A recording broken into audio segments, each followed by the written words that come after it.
everyone, and welcome to Ad Age Remotely. I'm Jack Neff, editor-at-large here at Ad Age.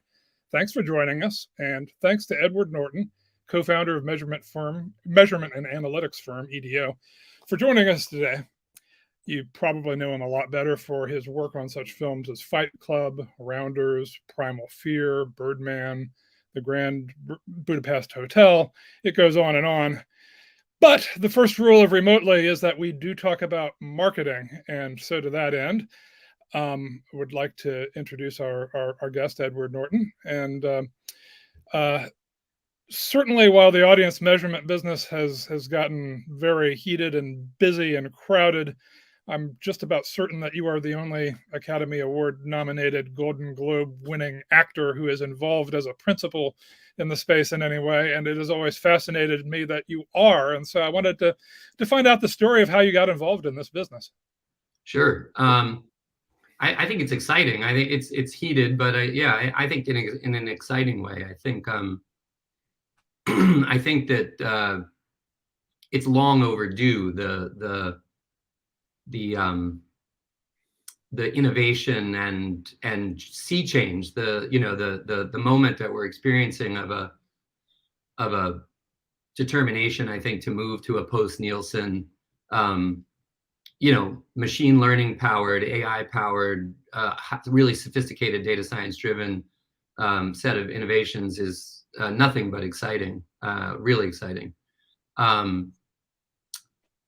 But I guess the answer to your question is, I've always had a parallel life to my creative life in investment and finance. I've been interested in financial data and financial technologies since I got out of school. I worked in kind of an esoteric corner of finance for a bit. But specifically, I was really lucky to be one of the very first investors in a friend of mine's company called Kensho Technologies. My partner, my co-founder of EDO, is named Dr. Daniel Nadler. He's Dr. Daniel Nadler because he has a PhD from Harvard, but he's younger than me even. We've been friends, and he had he's a leading thinker globally on the applications of machine learning and AI to open source data sets and to predictive, really, really cutting edge predictive analytic modeling. He's the kind of person who gets flown by the heads of global financial institutions to Davos to talk about the capacities of AI in financial markets and things like that. And he had really interesting ideas. He founded this company called Kensho, which I was an early backer of and ultimately became one of the larger stakeholders in. And they were doing incredibly pioneering work with both all of the major global banks and hedge funds as their clients and ultimately investors, Goldman Sachs, JP Morgan, and then ultimately Standard & Poor's, S&P, and as well as the U.S. intelligence community, the military intelligence agencies were investors and clients in Kensho. There were things that Kensho was doing with predictive modeling and let's call it investment grade analysis of financial outcomes based in certain metrics like search that were so sophisticated that the woman who built the Google Trends product once said, I don't think that people at Google know that some of this is possible, even though Kensho was a Google-backed company as well. And I said to Daniel at one point along the way, I said, do you realize that the baseline of data science technology that you're outperforming in the US intelligence community and in the financial data community is so much higher than the data science baseline currently still setting all of the currency within this massive ecosystem of media and advertising.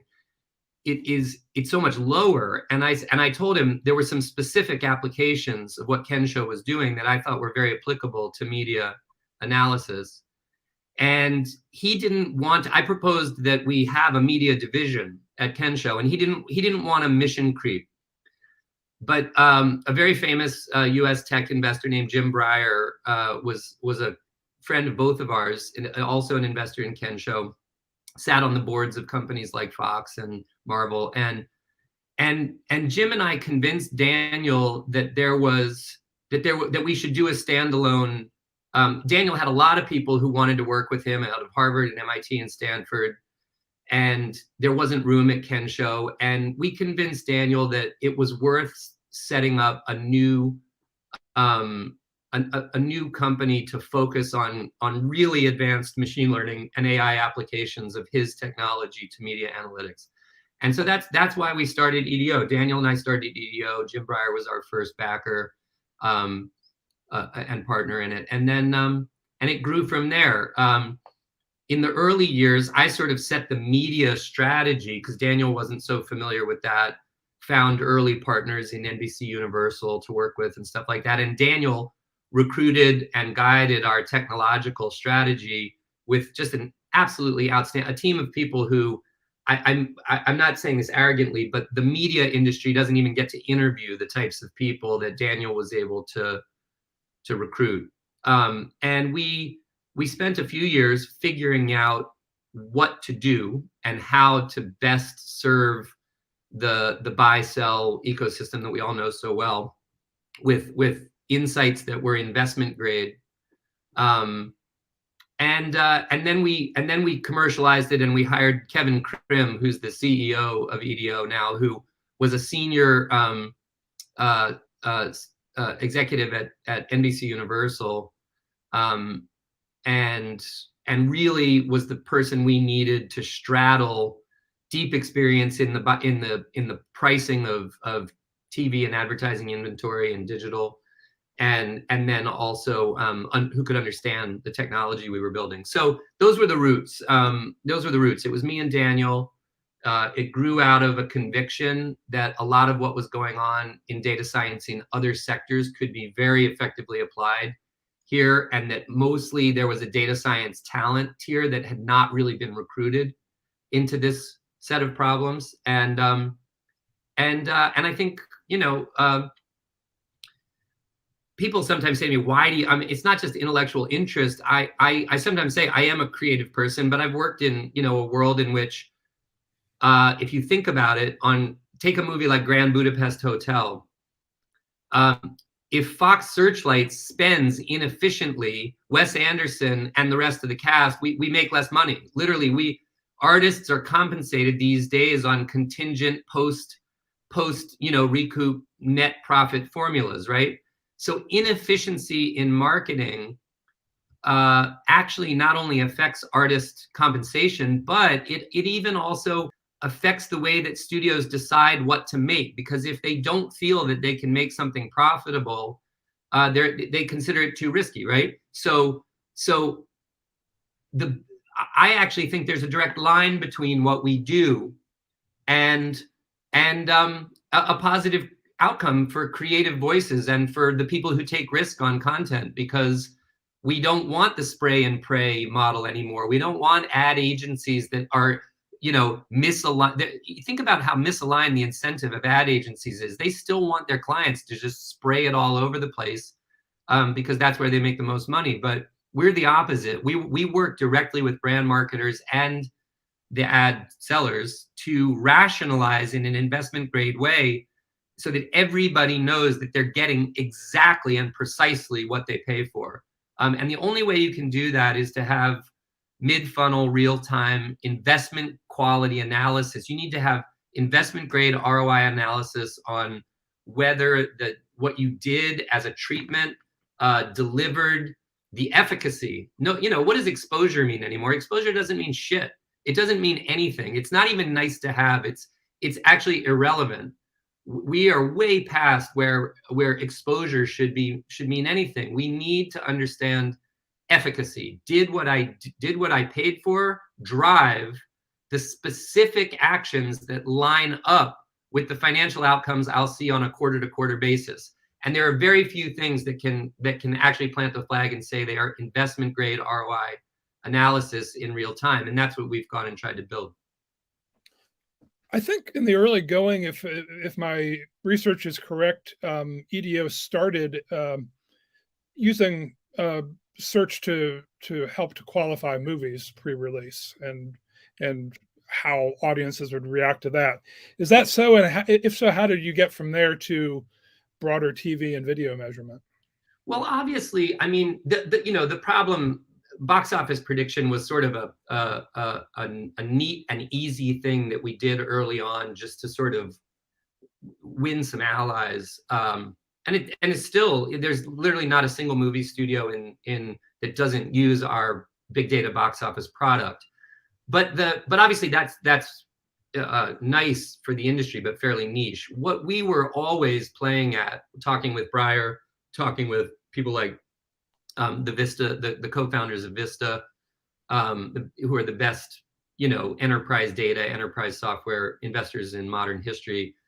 We knew that a new currency was needed, a new rate card, a new way for, if you're the head of ad sales at NBC, you're looking across in the financial world where they build structured product all the time, and you can't even build structured product.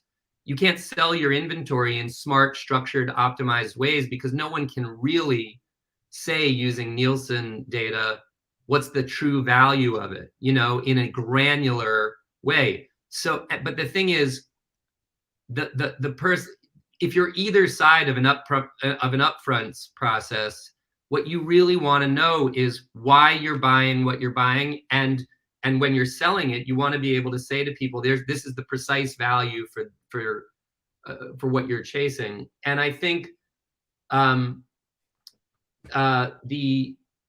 so in essence, the answer to your question is we've always been ultimately playing for the target of being a part of the upgrading of the currency for the whole ecosystem. And we think that there are a variety of interesting ideas. To your point in the beginning, it's a very interesting moment because there are a few different firms doing very interesting, differentiated things. What you can tell, I think, in the system is that both on the buy side and the sell side, there is an emerging consensus around what the 3 or 4 primary players, in really new signals of value are. And I think if you saw, like, Discovery post the merger with Warner just announced that EDO is its core. It is going to use EDO as its core measurement metric for its upfront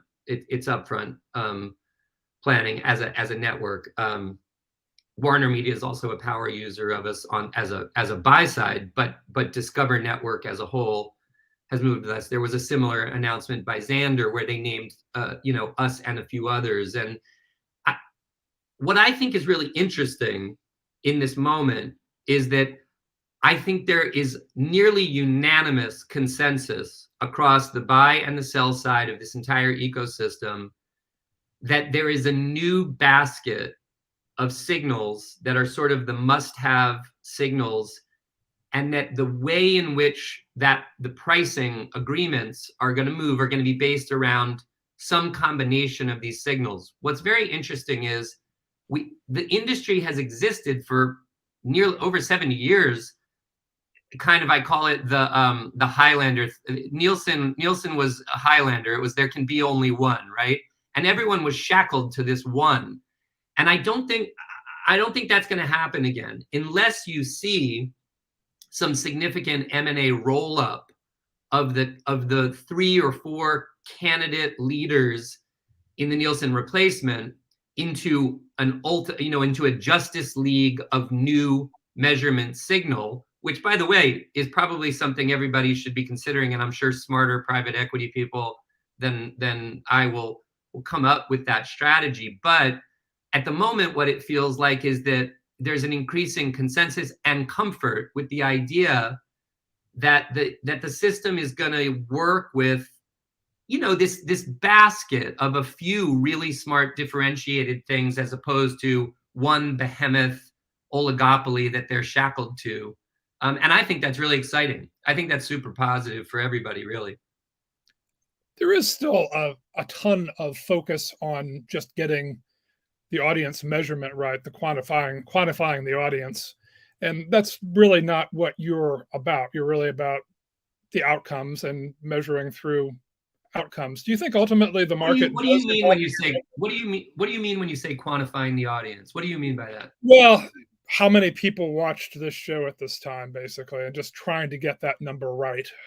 Right. I'm just going to make an argument that I think that's completely irrelevant. It's irrelevant. It's not like Gallup. Gallup of the Gallup polls proved nearly 100 years ago that the size of your data set really doesn't matter. It's the right data set. You can have a much smaller data set that is much more highly indicative and correlated with outcomes. He proved he beat the Reader's Digest. They had 25 million people, and Gallup surveyed 1,200 people, and he predicted the presidential election with greater accuracy than a 25 million person data set.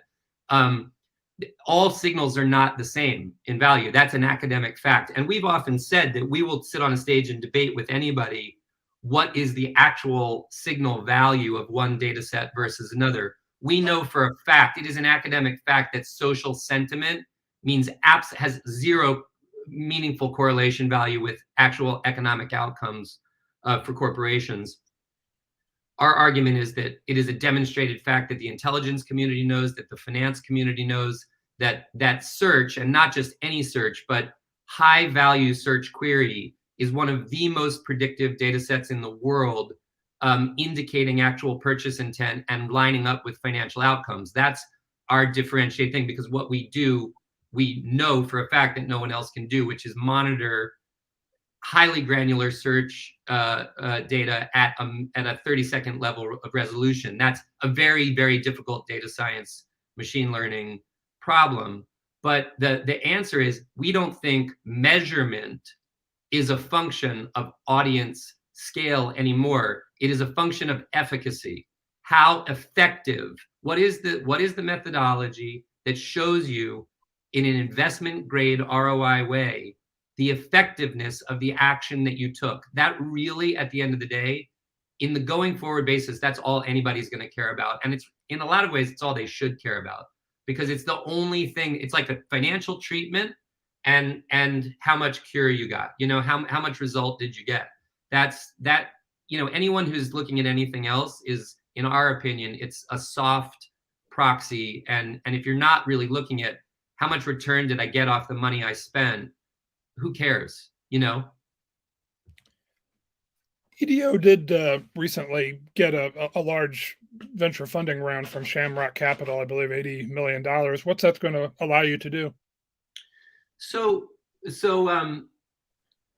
a lot of us involved in EDO have been gone through multiple processes of starting companies and growing them. Shamrock as a firm has a lot of experience in kind of the growth, the sales growth phase, and we're really, really excited to work with them, because they've done this with media tech companies a lot, and in a lot of ways, it's more their sweet spot than it is us as founders. But the short answer is that, as was the case with Kensho, we really believed in being a tech first firm. We are predominantly top data science and engineering rooted firm, very small headcount. It is, now that we've sort of proven the value of our product to everyone from Geico to movie studios to all the major networks, it's actually time for us to just lean into growing our sales team and a little bit of the higher OpEx cost things that you need to go and sort of honestly take market share and grow. So it's also going to allow us, we do like to ingest and incorporate lots of other data, lots of different forms of data, and it gives us a war chest to go and get the data that we want and need that isn't alongside our own original data. So it's a growth investment more than a venture investment, and we're super excited about Shamrock. They're a terrifically experienced media tech growth outfit, and we're going to get a lot from them. This isn't your first tech startup, is it? You also were co-founder or a founder of Crowdrise. Tell me a little bit about that experience and how that works. It was great. Crowdrise, Crowdrise was almost the thing I needed myself. And so we built it, a couple of us built it to service some of the social fundraising that I was doing. And it was in the era when Kickstarter was very successful, but Kickstarter didn't address charitable fundraising. So we kind of built Crowdrise as the Kickstarter for people to be able to mount charitable fundraising projects for nonprofit organizations specifically. And we ended up sort of being an enterprise software company. We were building the fundraising layer for lots of big multi-charity events like the New York Marathon and Boston Marathon and stuff. And then, and ultimately what we did was we merged with GoFundMe. GoFundMe was at the time doing the same thing we were doing in, I'm raising money to help my friend Jack, right? And so we realized that we were sort of the business we were people raising for charitable orgs, and they were people raising for people. And we put them together. I'm still on the board of GoFundMe. It's an absolutely phenomenal company. I think one of the most important impact companies in the world. It moves more charitable dollars annually than the Gates Foundation now, approaching $4 billion a year. And it's just an incredibly socially positive company. It's someone very smart once, a hedge fund guy said that he looked at it and realized that because GoFundMe takes no deduction from the donation, it's probably the most cost efficient form of fundraising transaction ever. And I'm really what our Crowdrise team built and the way it rolled into GoFundMe and what GoFundMe's become as a company, I'm really proud of. I love being involved with it every day because every day great stuff is going on the platform, You're obviously deeply knowledgeable about the measurement business and deeply involved, but you've also got a Hollywood career too. How do you juggle those two things? Well, I always said that I didn't become an actor to become a suit, right? You don't do it if you become an actor or a filmmaker or writer, to have to work a 9-to-5 job, I think you kind of missed the point. So to me, I've always liked the space that, my own kind of ebbs and flows of creative inspiration. I don't want it to be on 24/7. I don't think I do my best work if I go from one to the next and sort of I kind of want to do work and feel what I'm doing with a lot of conviction rather than chase a career per se. I like to do the work, not kind of structure a career. And it leaves me a lot of space to be creative in other ways. I think that even though this is a business, and even though it's esoteric, like everyone here is very into the esoteric of that, I find it very creative. It's a very creative process to start something, to recruit. There's actually, in a weird way, there's storytelling around it. What we're doing right now, we're articulating the story of a kind of a certain aspect of American business life, right? It's about getting people to understand what's different about what you're doing, and it is creative. So I know it sounds weird, but I don't see those things as entirely parallel. They're kind of part of the creative mind. And I'm at a lucky point. I love doing the work. I'm not 25 anymore, and I like waiting for the things I feel really strong about and doing things when I really feel it.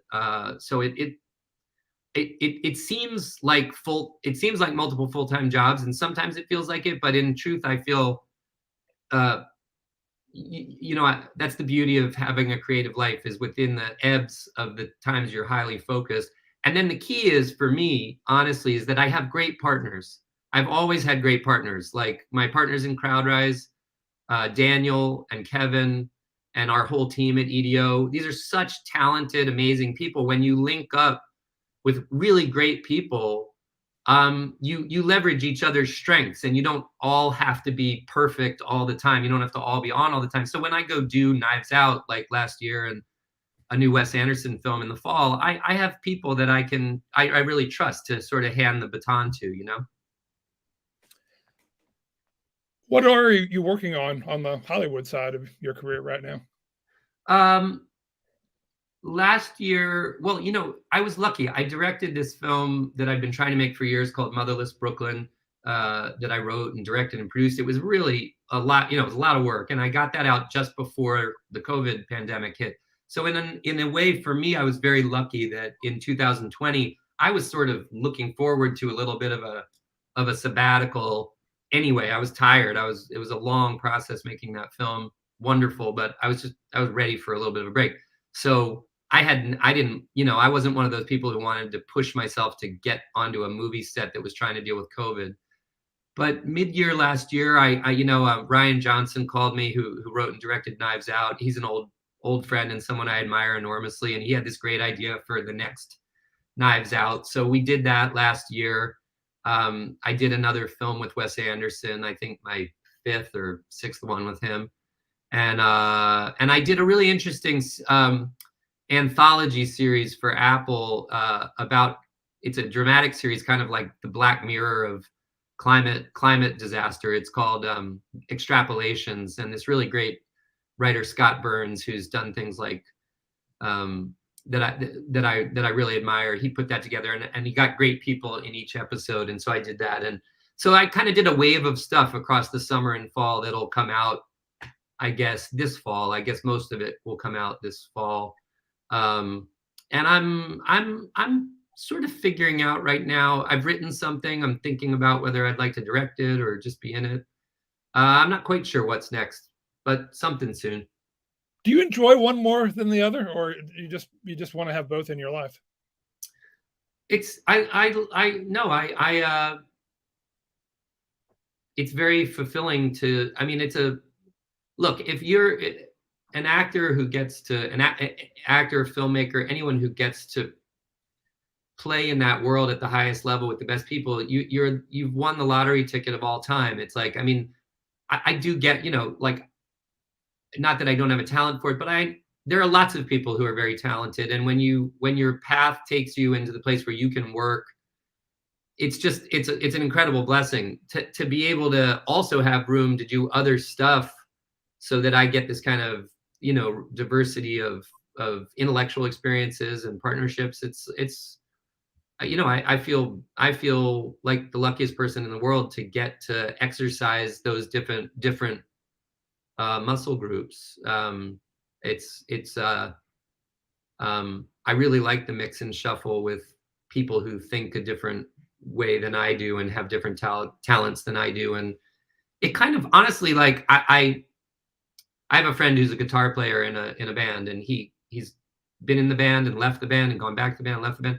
And I really admire that. I think that I think it's important to take breaks from. I think it's hard to be effectively creative in ways that are meaningful if you're just trying to do it all the time. By doing other stuff, I feel like my tank gets refilled in terms of the things I might want to do in a narrative kind of creative sense.